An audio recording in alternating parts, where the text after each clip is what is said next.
I sat across from CEO Marcus Brennan in his corner office, hands folded in my lap to keep them from shaking.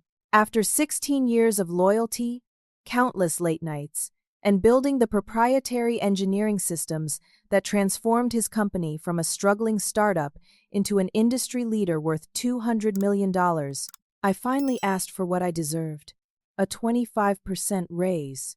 Marcus leaned back in his leather chair, and then it happened. He laughed, not a polite chuckle, but a full, mocking laugh that echoed off the glass walls. "Christiana," he said, wiping his eyes like I had just told the funniest joke, "everyone's replaceable. Even you." I walked out of Marcus' office in a daze, my legs somehow carrying me down the hallway while my mind replayed that laugh over and over. The fluorescent lights overhead felt too bright, the air too thick. I made it back to my desk in the engineering department and sank into my chair, gripping the armrests until my knuckles turned white. "Everyone's replaceable. Even you." The words burned like acid in my chest. I stared at my computer screen without seeing it, barely registering the hum of activity around me as my team worked through the afternoon's technical problems. These people, this place, had been my entire adult life. I joined this company when I was 23 years old, fresh out of grad school with a master's degree in mechanical engineering from Georgia Tech. My student loans were crushing me. My apartment was a studio with a radiator that clanked all night, and I owned exactly 2 professional outfits that I rotated throughout the week. But I had dreams. I had skills. And Marcus Brennan, with his charismatic smile and passionate speeches about innovation, had promised me the world. Back then, the company had only 12 employees working out of a converted warehouse space. Marcus would order pizza for everyone on Friday nights while we worked late, talking about equity and partnership and building something revolutionary together. I believed every word. I poured myself into the work, spending 18-hour days designing the thermal regulation systems that would eventually become our flagship product. Over the next 16 years, I watched that scrappy startup transform into a corporate powerhouse. I trained 3 entire departments. I mentored 42 engineers, watching them grow from nervous graduates into confident professionals. I worked through Thanksgiving, through Christmas, through my 30th birthday party that my sister Jenna had planned for months. I deferred my own wedding by 2 years because we were in the middle of a critical project launch, and Marcus said he needed me. I lost touch with college friends because I never had time to visit. I stopped going to my book club. I missed my nephew's birth because I was on a flight to a client meeting in Seattle. My entire identity became wrapped up in this company, in being Marcus' reliable engineer, the person who solved impossible problems and never complained. And my salary? $78,000 a year? In 16 years, I had received exactly 3 raises, each one barely covering the cost of inflation. But I told myself it was fine. The company was growing. Eventually, I would be rewarded. Eventually, Marcus would remember all those promises about equity and partnership. That afternoon, still numb from the meeting, I walked to the break room to make tea. My hands were steadier now, replaced by a cold, hollow feeling in my stomach. As I waited for the water to boil, I heard voices around the corner. 2 of our junior engineers, Tyler and Brad, were talking near the vending machines. "Man, I can't believe they're giving us bonuses this quarter," Tyler said, the excitement clear in his voice. "92,000 base plus a 15,000 bonus? That's insane for 3 years out of school." "Yeah, I'm at 87 plus bonus," Brad replied. "My buddy at the competitor is only making 75. Brennan takes care of his people, you know." I stood frozen, the tea bag suspended in my hand above the empty mug. Tyler and Brad were both 26 years old. They had bachelor's degrees and less than 3 years of experience. They were good engineers, competent and hardworking, but they were implementing systems I had designed, following processes I had created. And they were making more than me. Significantly more. The realization hit me like a physical blow. I set down the tea bag carefully, left my mug on the counter, and walked back to my desk. For the next hour, I sat in a kind of trance while the truth settled over me like cold water. I had not just been underpaid. I had been systematically exploited. At 5:30, most of the team started packing up. I stayed, watching them leave, waiting until the office grew quiet. Then, I did something I had never done before. I accessed our company's financial records. As the lead systems engineer, I had clearance to view technical budgets and project costs. But I had helped organize the financial database 3 years ago when we upgraded our systems, and I still had administrative access that no one had ever revoked. I pulled up the executive compensation records. Marcus had given himself a $3 million bonus last quarter. $3 million. I scrolled further. He had purchased a vacation home in Aspen for $2.4 million. He had leased a new Tesla for his wife. He had taken a first-class trip to Monaco with his family. Meanwhile, every raise request I had submitted over the past 5 years had been denied with the same excuses. Budget constraints, cash flow issues, need to reinvest in growth. Maybe next quarter. I felt something crack inside my chest, a fault line that had been forming for years finally splitting wide open. I drove home to my small apartment, the same one-bedroom place I had been renting for 8 years, because I could never save enough for a down payment on a house. I heated up leftover pasta, ate it without tasting it, and sat on my couch staring at the wall until my phone rang.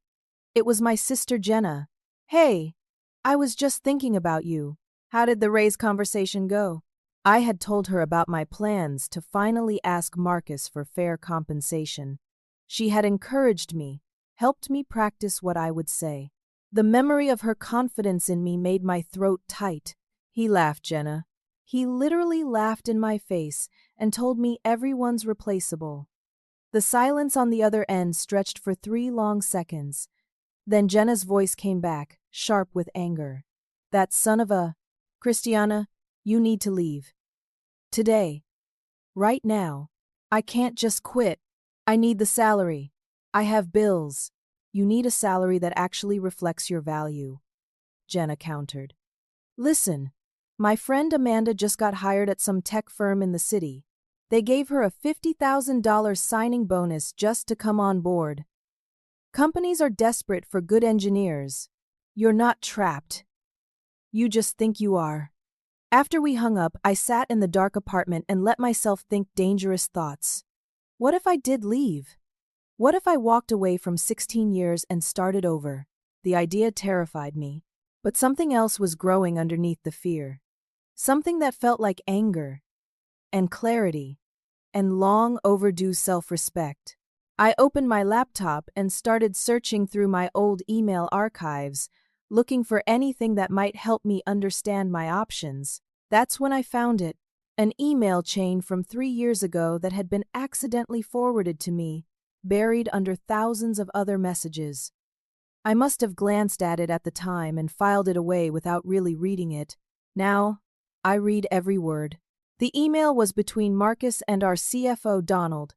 The subject line, Compensation Strategy Q3. Marcus had written, "Keep Christiana's salary low. She's too loyal to leave, and we need the margin for expansion.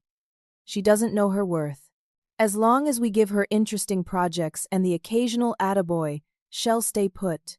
Why pay more when we don't have to?" The date stamp. 3 years ago. Right after I had led the project that won us our biggest client, a contract worth $32 million. I read the email 3 times, each word searing itself into my memory. Then I closed my laptop very carefully, went to my bedroom, and lay down fully clothed on top of the covers. I stared at the ceiling until sunrise, my mind utterly, perfectly clear. By the time morning light filtered through my curtains, I knew exactly what I was going to do. I woke up that next morning with a kind of calm I hadn't felt in years. It was the calm of someone who has finally stopped lying to themselves. I made coffee, took a long shower, and got dressed with deliberate care. Then I sat down at my kitchen table with a legal pad and started making lists.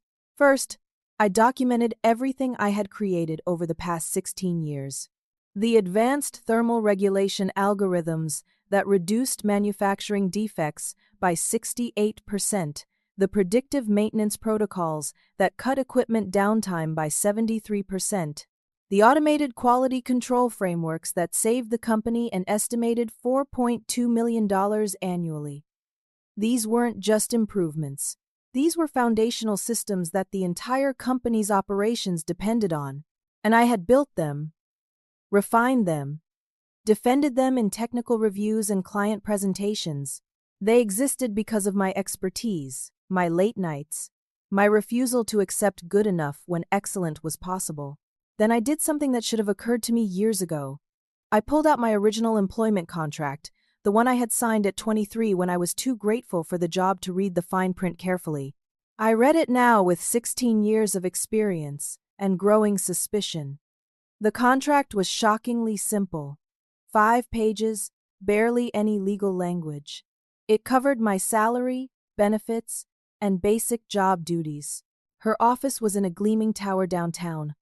All glass and steel and the kind of quiet that comes with expensive hourly rates. Patricia was in her 50s, with gray streaked hair pulled back in a neat bun, and sharp eyes that seemed to see right through my careful composure.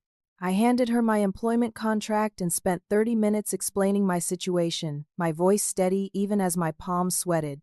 She read the contract twice, made notes on a yellow legal pad, and then looked up at me with something like surprise.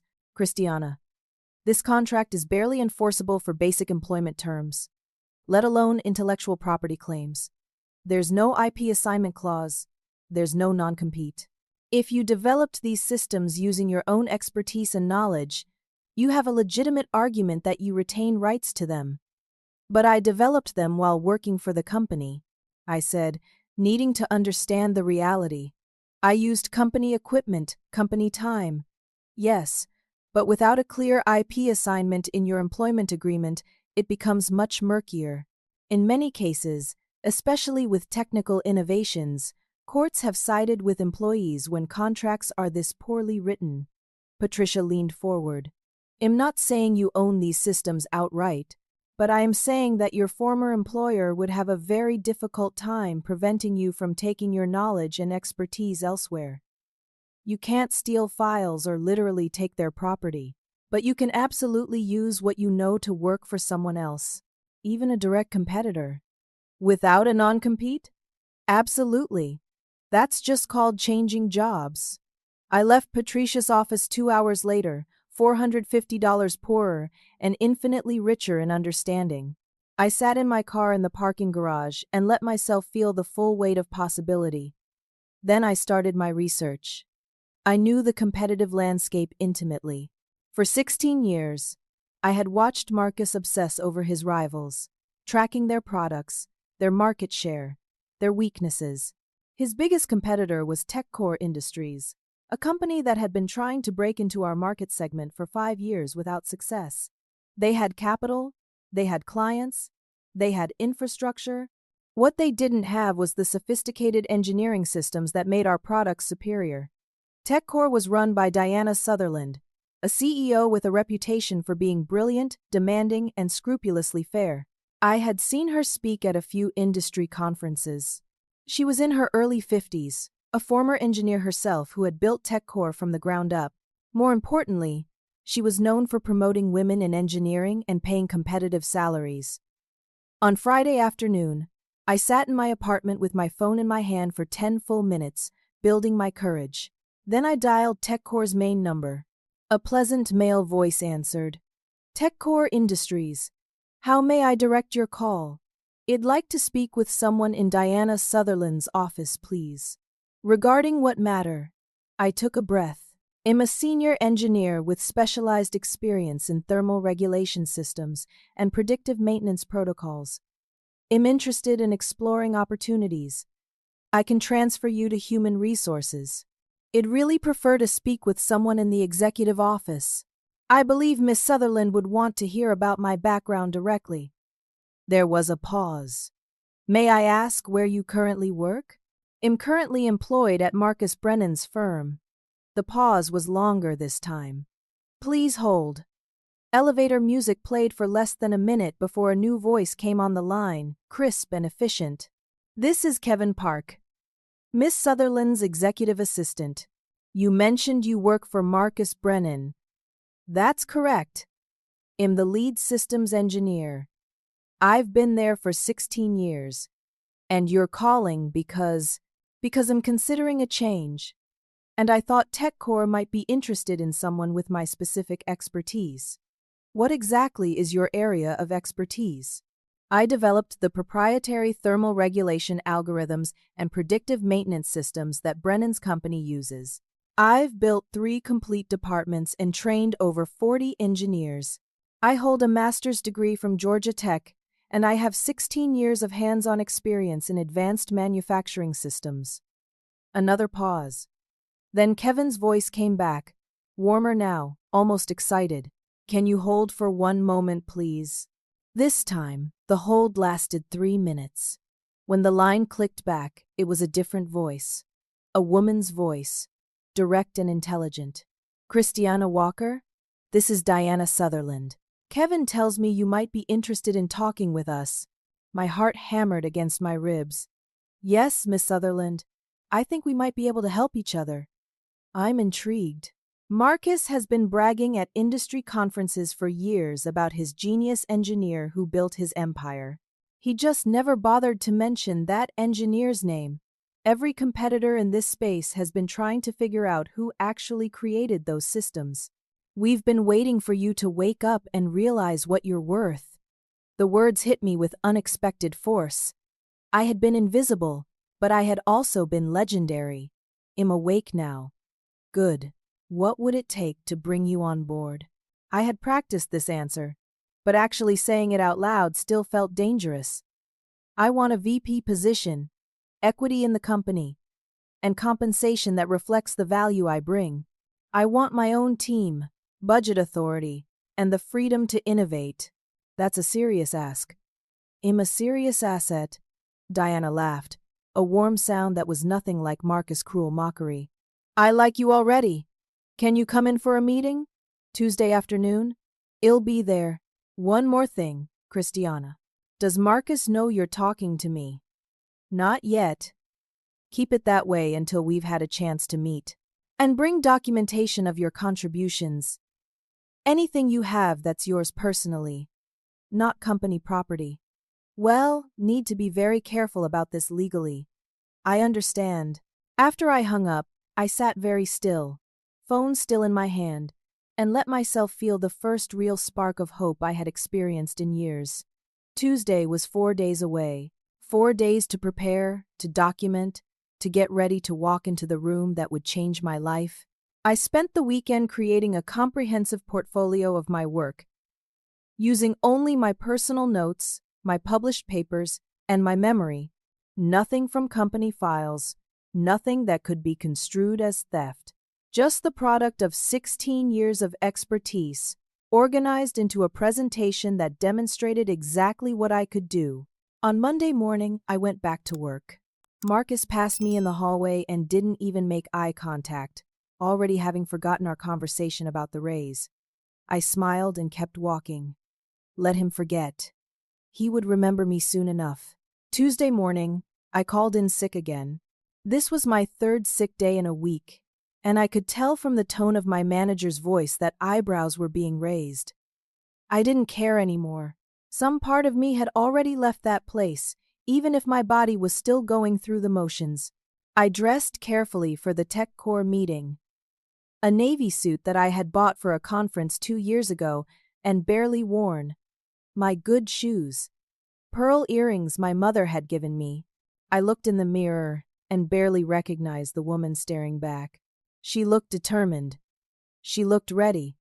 The drive to TechCore headquarters took 43 minutes through morning traffic. Their building was in the Tech Corridor north of the city, a modern structure of glass and steel that gleamed in the September sunshine. It was easily 3 times the size of Marcus' facility. The parking lot was full of expensive cars. The lobby had real art on the walls. I checked in at the security desk, was given a visitor badge, and was met almost immediately by Kevin Park. He was younger than I expected from his voice, maybe 35, with a warm smile and efficient manner. Miss Walker, wonderful to meet you in person. Diana is very excited about this meeting. Let me take you up. The elevator rose smoothly to the 8th floor. Kevin led me down a hallway lined with windows overlooking the city. That's your nervousness, by the way, he said conversationally. Everyone feels it the first time.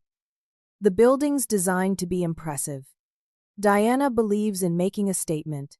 We reached a conference room with a long table and chairs upholstered in soft gray leather. Floor-to-ceiling windows offered a panoramic view. 3 people were already waiting inside. Diana Sutherland stood as I entered. She was exactly as I remembered from those conference talks. Tall and striking with silver hair cut in a sharp bob. She wore a black pantsuit and minimal jewelry. And her handshake was firm. Christiana, thank you for coming. Let me introduce you to Raymond Park, our CTO, and Laura Hensley, our VP of Operations. Raymond was in his 40s, Korean-American. With intelligent eyes behind frameless glasses, Laura was maybe 60, with the kind of confidence that comes from decades in a tough industry. They both shook my hand and studied me with undisguised interest. Please, sit, Diana said, gesturing to a chair. Coffee? Water. Water would be great. Kevin poured from a pitcher on the sideboard and then quietly left, closing the door behind him. Diana sat across from me and got straight to the point. We've done some research since your call. Your name is on 14 patents associated with thermal regulation and predictive maintenance systems. You've published 7 papers in major engineering journals. You've spoken at 3 industry conferences. For someone who's supposedly just an engineer at Marcus' firm, you have an impressive profile. I've never been just an engineer. No, clearly not. So tell us what you've really been doing for the past 16 years. I opened my portfolio and began to explain. For the next 90 minutes, I walked them through the systems I had developed. The thermal regulation algorithms that used machine learning to predict and prevent manufacturing defects before they occurred. The predictive maintenance protocols that analyzed equipment performance patterns to schedule repairs at optimal times, minimizing downtime. The automated quality control frameworks that had revolutionized the company's production efficiency. Raymond kept nodding and making notes. At one point, he interrupted to ask a deeply technical question about algorithm optimization. I answered in detail, and I saw the moment his respect solidified. This wasn't someone who had just followed orders. This was someone who understood the work at a fundamental level. When I finished, Laura spoke for the first time. Let's talk brass tacks. What would it take to bring you here? I want a VP position with equity. I want to build and lead my own team. I want budget authority and the freedom to innovate. And I want compensation that reflects my value. Name a number, Diana said. I had thought about this moment for days, rehearsed different approaches. In the end, I decided on honesty. I'm currently making $78,000 a year after 16 years of work. I know for a fact that junior engineers at my current company make more than I do. I'm not looking for fair market value. I'm looking for recognition of what I bring. The 3 of them exchanged glances. Raymond actually looked angry on my behalf. 78,000? That's criminal for someone with your expertise. I'm aware. Diana leaned forward. Here is what I'm thinking. VP of Engineering Systems Innovation. Base salary of $156,000. Exactly double what you're making now. $50,000 signing bonus. Stock options that vest over 4 years. With current value around $500,000. Your own research and development team. Start with 12 engineers. Budget authority up to $2 million for projects you green light. I felt lightheaded. It was more than I had imagined. More than I had let myself hope for. That's an incredible offer. You're an incredible asset. Diana replied simply.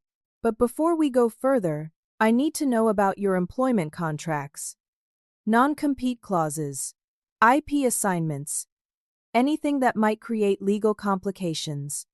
I've had an attorney review everything. My original employment contract is poorly written. There's no non-compete, no IP assignment clause. I'm free to leave and work wherever I choose. And Marcus is just going to let you walk. I don't think he has a choice. Diana's phone buzzed on the table. She glanced at it, frowned, and held up one finger. Excuse me. I need to take this, she answered, listened for a moment, and her expression darkened. When? How did he find out? More listening. Thank you. Well, handle it. She ended the call and looked at me with an expression that was part concern, part frustration. That was our legal team. Marcus Brennan somehow found out you're here. He called 20 minutes ago threatening to sue us for poaching and you for theft of trade secrets if we hire you. Hez claiming you signed a non-compete and IP agreement. My stomach dropped. That's not true. I never signed those documents. Are you certain? Completely. He sent them to me twice over the years, but he never followed up and I never returned them. I checked. They're not in my file.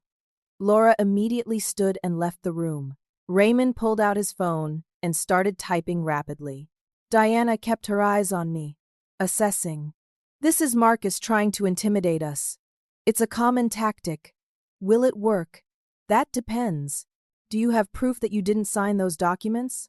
I have my original employment contract. I have emails showing he sent the updated contracts, but there's no record of me signing them. My attorney confirmed that the original contract is what's enforceable. Laura returned with a laptop and a folder. I pulled her preliminary background check. Here's what we have on file.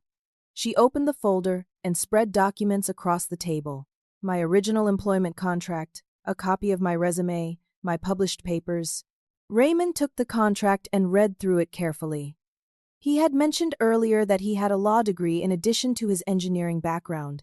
After several tense minutes, he looked up, and a slow smile spread across his face.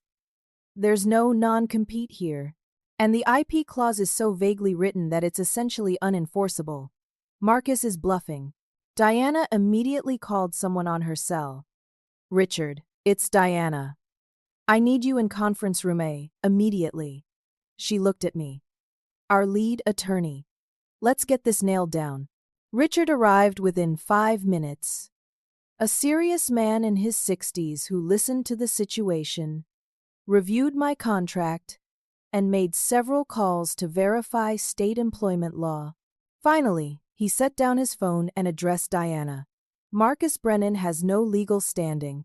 This is pure intimidation. The contract Miss Walker signed doesn't contain enforceable IP assignment or non-compete clauses.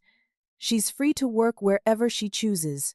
Diana turned to me, and in her eyes I saw something I had never seen in Marcus.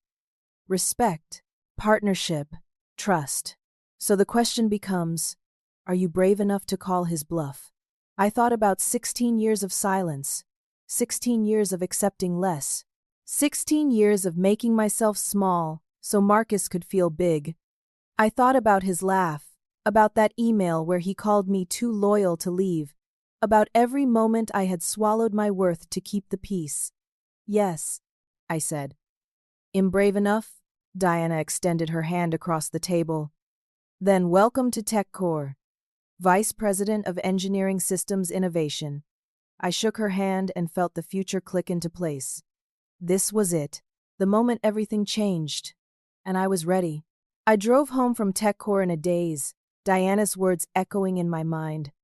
Welcome to TechCore, Vice President, $156,000, signing bonus, stock options, my own team.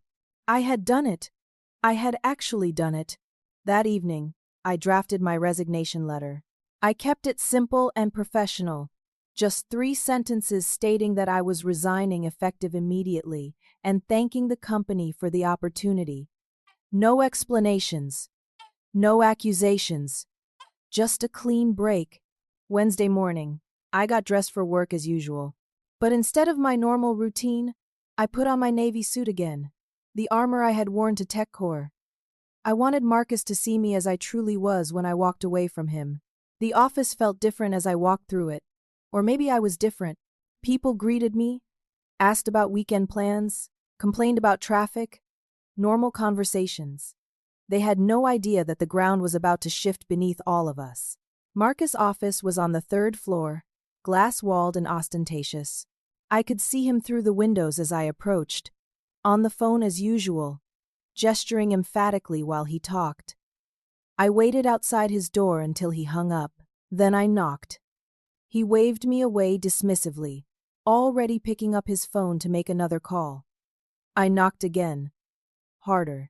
He looked up, irritation flashing across his face, and gestured for me to come in. I entered and closed the door behind me. He was already dialing. "What is it?" "I'm busy." I placed the resignation letter on his desk, right on top of the papers he was reviewing. He glanced at it, then up at me, confused. "What's this?" "My resignation, effective immediately." He picked up the letter, read it, and then laughed. That same dismissive, condescending laugh from the raise conversation. "Where are you going to go? Nobody needs an engineer who's been stuck in one place for 16 years. You've been out of the market too long." "I've accepted a VP position at TechCore Industries." The laughter died. His face went completely still, and then color flooded his cheeks. "TechCore? Diana Sutherland's company?" "That's right." He stood up abruptly, his chair rolling back and hitting the window behind him. "You can't do that. I'll sue you.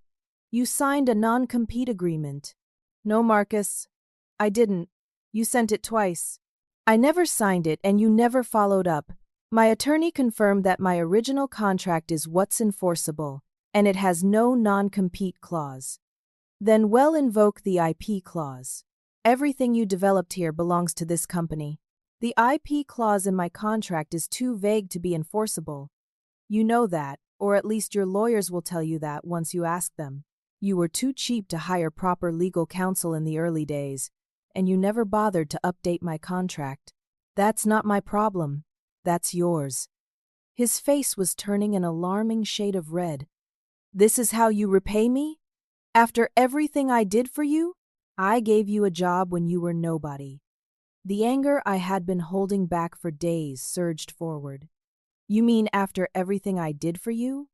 I built the systems that made this company worth $200 million. I worked 18-hour days. I missed my own life to build yours. And you paid me less than junior engineers while you gave yourself $3 million bonuses. How do you know about my bonuses? I helped build the financial database. You never revoked my access. I know exactly what you've been taking while telling me we couldn't afford my raises." He switched tactics, desperation creeping into his voice. Okay. I was wrong about the raise. I'll give you 30%. No, 35%. That's more than you asked for. It's too late. 40%. And a promotion. Senior VP. I'll put you on the executive team. No. He came around the desk, his expression shifting to something meant to be sincere.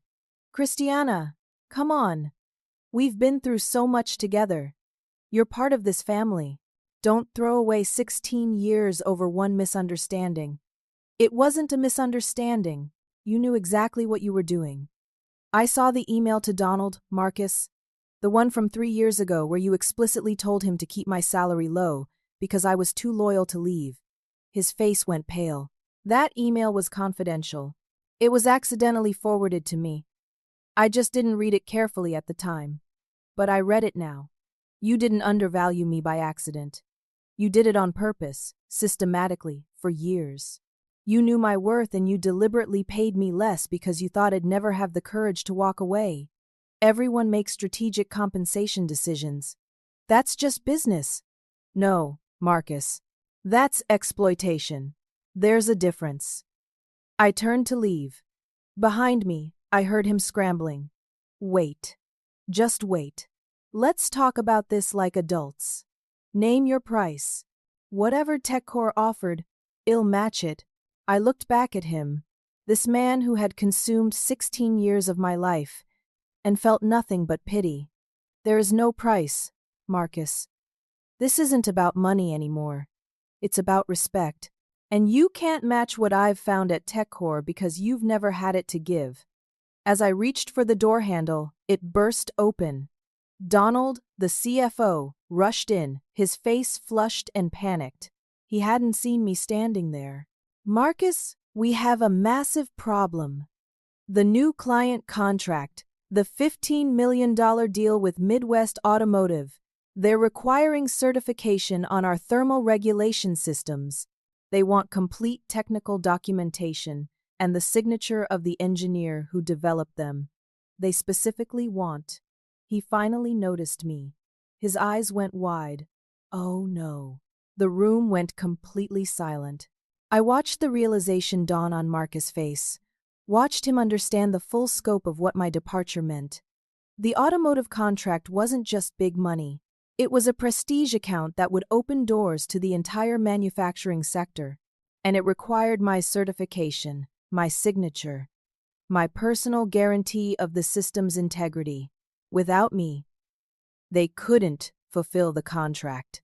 And if they couldn't fulfill it, they would face breach of contract penalties that could run into the millions. Marcus' voice came out strangled. Christiana, wait. Let's talk about this reasonably. I smiled for the first time since entering his office. Everyone's replaceable, Marcus. You said so yourself. I'm sure you'll figure it out. I walked out, my head high, and didn't look back. Word spread through the office with the speed of wildfire. By Thursday morning, everyone in the engineering department knew that Christiana Walker was leaving. People appeared at my desk in waves, shocked, asking questions, trying to understand. Aaron, a senior engineer I had mentored for 7 years, pulled up a chair beside me. Is it true? You're really going to TechCore? It's true. Why? What happened? I looked at him, this talented man who I had trained from an uncertain graduate into a confident professional. Aaron, how much are you making? He hesitated, uncomfortable with the question. 81,000. After 7 years. Yeah. I asked for a raise last year and they said maybe next quarter. Marcus gave himself a $3 million bonus last quarter. Aaron's face went very still. How do you know that? Financial database. I still have access. I pulled up my personal laptop, showing him the records I had copied to document my case. Tyler and Brad are making more than both of us. Marcus has been systematically underpaying the people who actually do the work while he enriches himself. Aaron stared at the screen for a long moment. Then he stood up. I'm updating my resume tonight. By Thursday afternoon, 3 other senior engineers had submitted their resignations. The exodus had begun. The junior engineers, Tyler and Brad among them, were panicking because they suddenly realized that they didn't actually understand the systems they had been implementing. They had been following procedures I created, using templates I designed, solving problems with methods I taught them. Marcus tried desperately to stop the bleeding. He called an all-hands meeting Thursday evening, giving an impassioned speech about loyalty and teamwork and the company's bright future. People listened with polite, skeptical faces. When he finished, someone in the back raised their hand and asked, "If the future is so bright, why did Christiana leave?"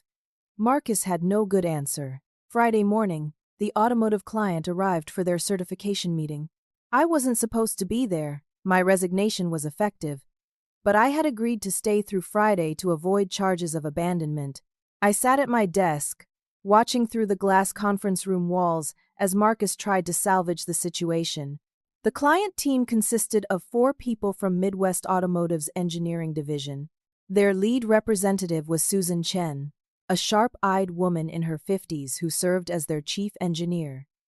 I had met her once before, at an industry conference 2 years ago.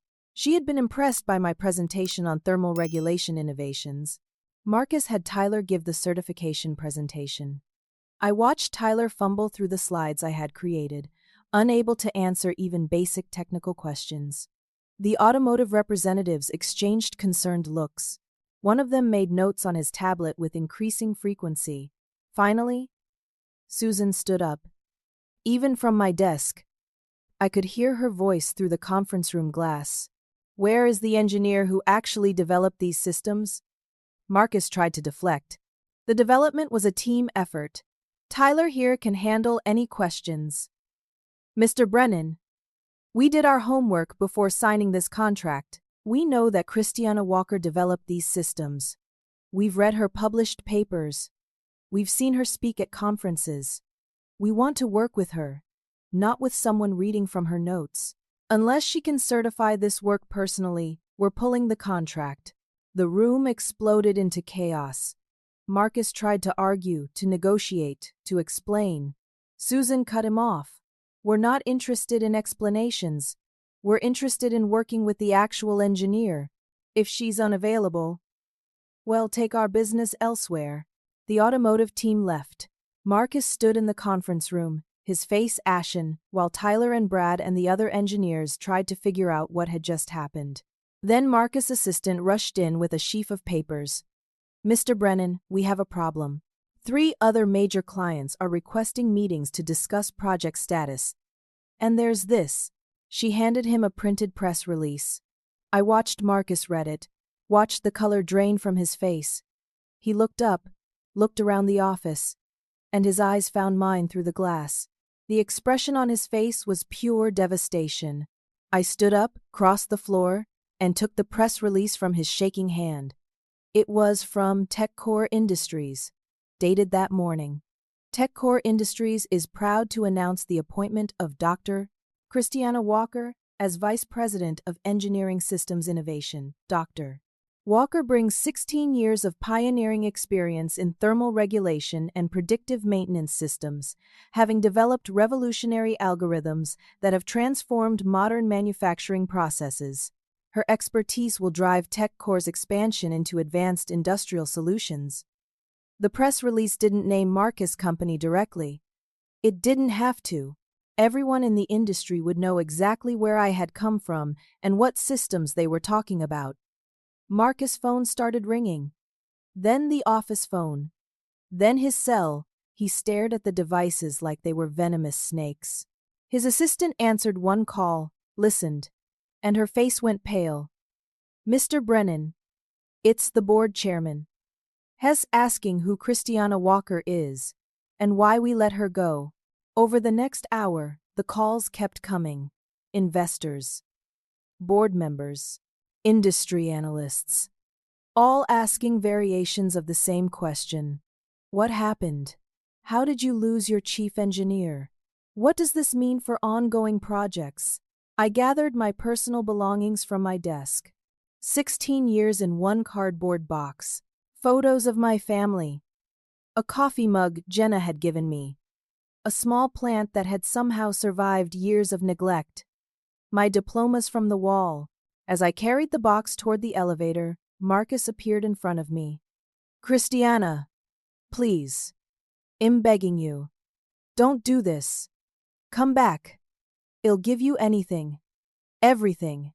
I looked at him and felt no satisfaction, no triumph, just a profound sadness for all the wasted years. "The problem, Marcus, is that you don't have anything I want anymore. You had my loyalty, my dedication, my brilliance, and you treated it like it was worthless. Now someone else will benefit from what I can do. That's not revenge. That's just consequences." I stepped into the elevator. As the doors closed, I saw him standing alone in the hallway. A man who had built an empire on someone else's foundation and never bothered to secure it properly. The ground floor lobby had never looked so much like freedom. Monday morning, I walked into TechCore Industries as an employee for the first time. My office was on the 7th floor with windows overlooking the city. The door had a nameplate. Dr. Christiana Walker, VP of Engineering Systems Innovation. I stood in the doorway for a moment, just looking at it. letting the reality sink in. My new team was waiting in the conference room. 12 engineers, ranging from recent graduates to experienced professionals in their 40s. They stood when I entered, nervous and excited. I shook each person's hand, learned their names, asked about their backgrounds. I know some of you might be wondering what it's going to be like working for me. I said once we were all seated, here's what I can promise. I will never ask you to work harder than I work. I will fight for your professional development and your fair compensation. I will listen to your ideas and give you credit for your contributions. And I will build something here that we can all be genuinely proud of. One of the younger engineers, a woman named Sarah who couldn't be more than 25, raised her hand tentatively. Is it true that you developed the thermal regulation systems everyone talks about? Yes. And now we're going to develop something even better. Over the next 2 weeks, I threw myself into the work with an energy I hadn't felt in years. TechCore's existing manufacturing processes were good but not optimized. I began implementing my thermal regulation algorithms, adapting them for TechCore's specific equipment and materials. The initial tests were promising. Within 10 days, we saw a 42% improvement in manufacturing efficiency. Diana stopped by my office regularly, not to micromanage, but to genuinely ask my opinion on major decisions. She valued my input, considered my recommendations, implemented my suggestions. It was a revelation to be treated as a true partner rather than a disposable resource. Meanwhile, Marcus' company was unraveling. The news hit the industry press by the end of week 2. 4 senior engineers had left. Following my departure, the automotive contract had fallen through, costing the company $15 million plus penalties. 2 other major clients had reduced their orders by 60%, citing concerns about technical capability.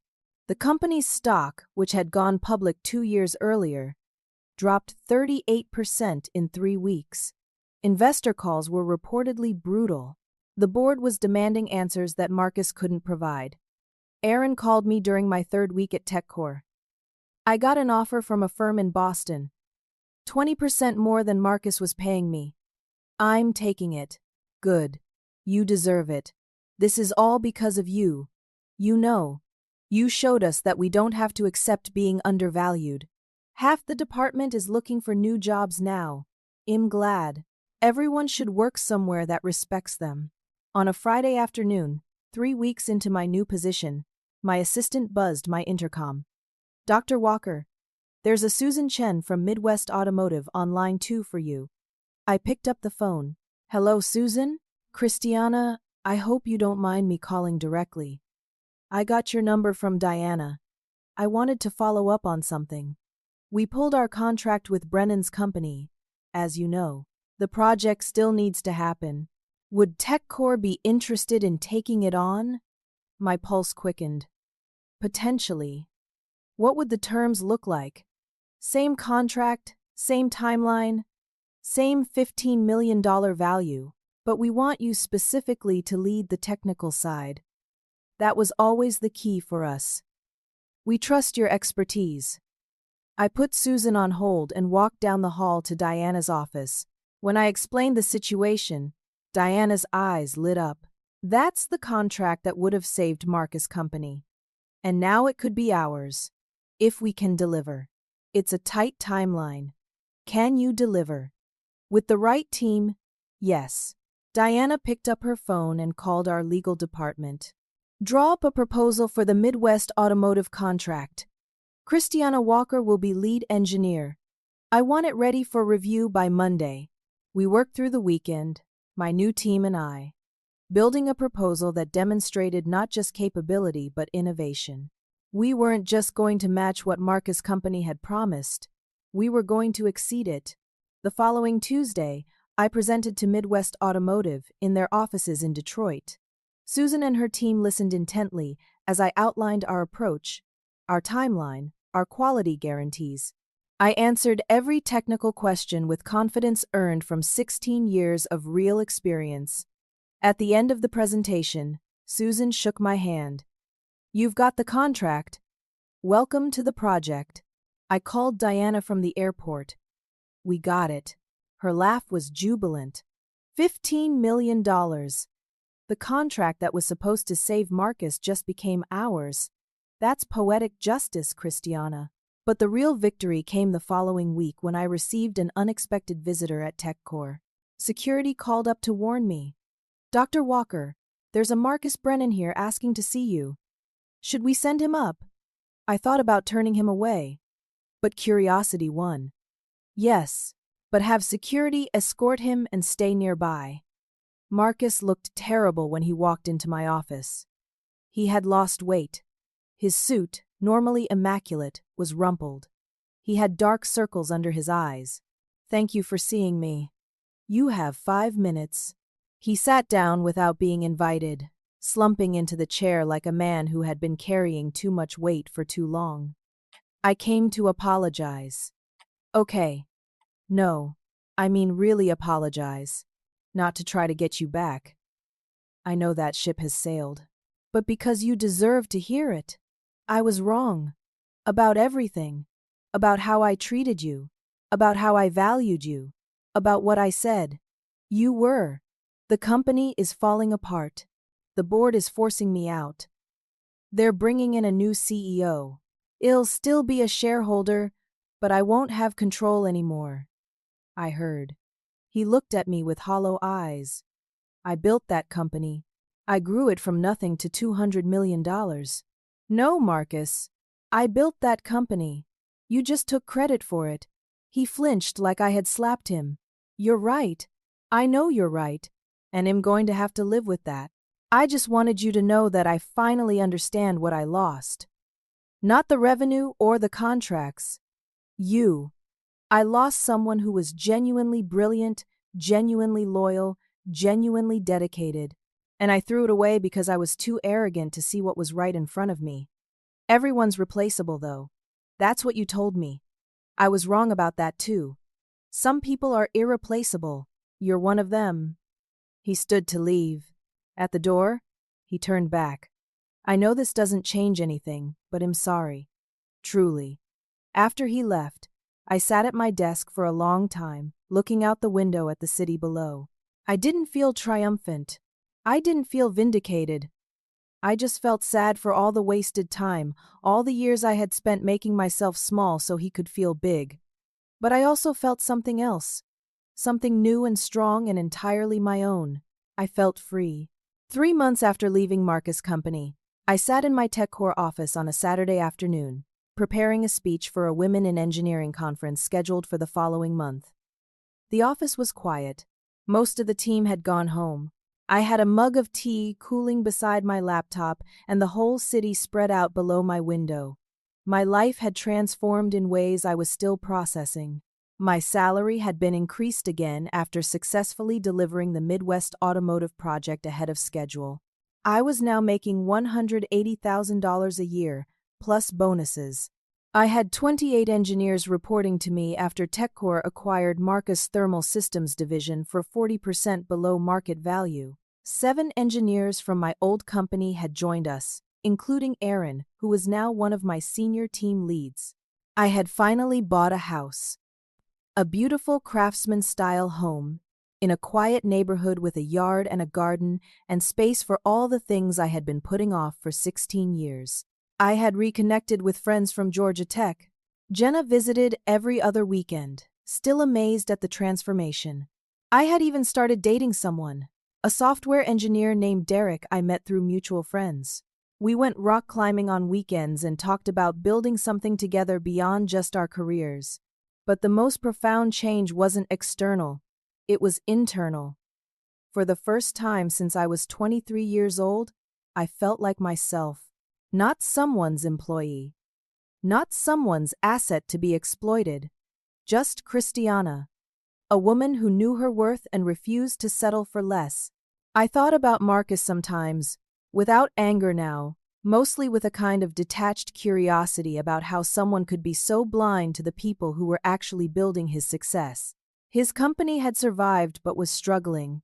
The new CEO was competent but couldn't undo years of neglected talent development and poor culture. The stock price had stabilized but never recovered. Marcus was still wealthy, still a major shareholder, but he had lost the thing that had mattered most to him: control. As I worked on my conference speech, I found myself writing something more personal than I had intended, something that captured not just what had happened, but what I had learned. I wrote, "I used to think loyalty meant staying. I thought being a good employee meant being quiet, grateful, never asking for too much. I thought my work would speak for itself, and someday, someone would notice and reward me fairly. I was wrong about all of it. Loyalty isn't about enduring disrespect. It's about mutual respect and reciprocal value. Being a good professional means knowing your worth and insisting others recognize it too. And your work will never speak for itself because work doesn't have a voice. You do." For 16 years, I was silent. I was invisible. I built an empire for someone who couldn't even see me standing in front of him. The moment I found my voice, everything changed. Not because the world suddenly decided to be fair, but because I decided to stop accepting unfairness. Marcus didn't laugh at me because I wasn't valuable. He laughed because he thought I didn't know my value. He was counting on my silence, my loyalty, my fear. He was wrong. And here's what I want every person to understand, especially every woman who has ever been told she's asking for too much. Your value isn't determined by what someone is willing to pay you. Your value is determined by what you're willing to walk away from when you're not paid what you're worth. I walked away from 16 years of my life. It was terrifying. It was the hardest thing I've ever done. It was also the moment I started actually living. Know your worth. Say it out loud. And if someone laughs, let them. Then walk straight to someone who won't. I read the words back to myself and felt their truth settle into my bones. This wasn't just a speech. This was my story. This was the lesson I had paid 16 years to learn. A knock on my door pulled me from my thoughts. How 16 years of invisibility had transformed into visibility, not because someone finally noticed me, but because I had noticed myself. "Tell them yes." Diana smiled. "I already did. There's something else. The board wants to discuss expanding your role. We're looking at opening a second facility in Austin. They want you to oversee the entire engineering division for both locations. It would mean another title bump, another salary increase, and significantly more responsibility. What do you want, Diana?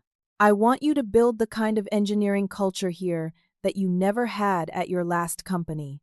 I want you to mentor the next generation of engineers and show them what leadership actually looks like. I want you to keep being exactly who you are, just on a bigger scale." I looked out the window at the city lights beginning to glow in the evening dusk. 2 years ago, I couldn't have imagined this conversation. I couldn't have imagined any of this. Let's talk about it on Monday. Right now, I'm just trying to figure out how to explain to a room full of engineers that the most important technical skill they'll ever develop is learning to walk away. Diana laughed. "You'll figure it out. You always do." After she left, I sat alone with my thoughts and my half-finished speech. I thought about every woman and man sitting at a desk right now, undervalued and exploited, wondering if they should speak up or stay quiet. I hoped my story would reach them. I hoped they would find the courage I had almost lost. Because the truth I had learned was simple but profound. The moment you know your worth is the moment you become irreplaceable. Not to any one company, but to yourself. And that is the only thing that truly matters. I saved my speech, shut down my computer, and drove home to my beautiful house with the garden I was slowly learning to tend. Derek was coming over for dinner. Jenna would call later to discuss Thanksgiving plans. My life was full of people who valued me, work that challenged me, and a future I was building on my own terms.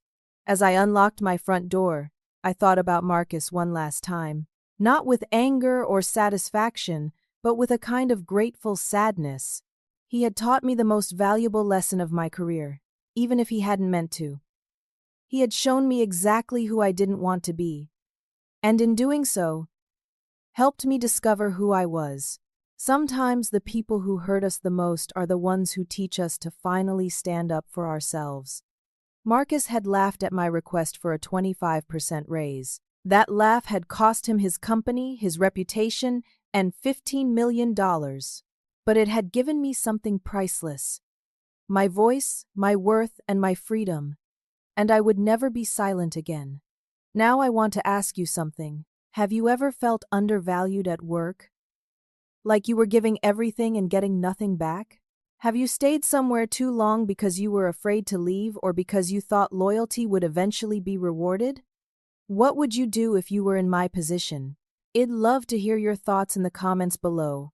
If this story resonated with you, if it made you think about your own worth and your own voice, please hit that like button.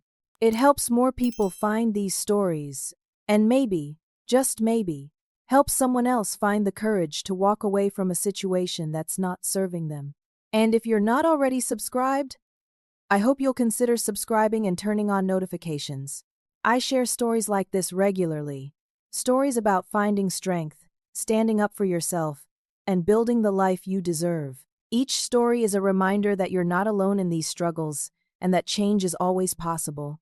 Finally, if you know someone who needs to hear this message, someone who's staying in a job or situation that's slowly breaking them down, please share this video with them. Sometimes we all need a reminder that we're worth so much more than we're settling for. Thank you so much for listening to my story. I hope it gives you the courage to know your worth, speak your truth, and never settle for less than you deserve. Remember, you're not irreplaceable to a company, but you are irreplaceable to yourself, and that's what really matters. Take care of yourselves out there, and I'll see you in the next story.